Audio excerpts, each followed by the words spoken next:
फिर मुझे तो नजर आ रहा है कि आगे जाके क्या होगा।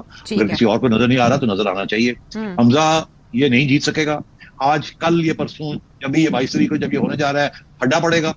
हड्डे के अंदर अगर हमजा बैठ भी जाता है तो 15 दिन के अंदर हमजे की छुट्टी हो जाएगी। यानी सूनर और लेटर हमजा शहबाज को जाना होगा, आप ये कह रहे हैं?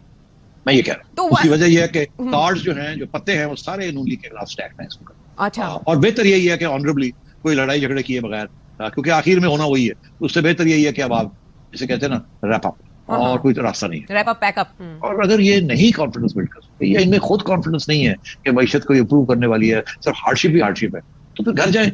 फिर ठीक है, केयर टेकर्स को ले आए, वो केयर टेकर्स डील कर लें। फिर क्या होता है, इस मुल्क की जिम्मेदारी ले लें, जो लोग लाए थे वही अब केयर टेकर्स लाएं, केयर टेकर्स के जरिए मामला तय करें, और उसके बाद अगर इमरान खान आता है तो दे उसको। चलो जी, फिर तुम चला के देखो, अगले 3 साल 4 साल चला दे हो तो ठीक है, तो आप बाहर बैठे, क्या हो जाएगा बाहर बैठने के साथ? ये लोड शेडिंग को कैसे टैकल करेंगे? ये हो सकेगी या नहीं हो सकेगी? ये जो आगे गैस का जो प्रॉब्लम आ रहा है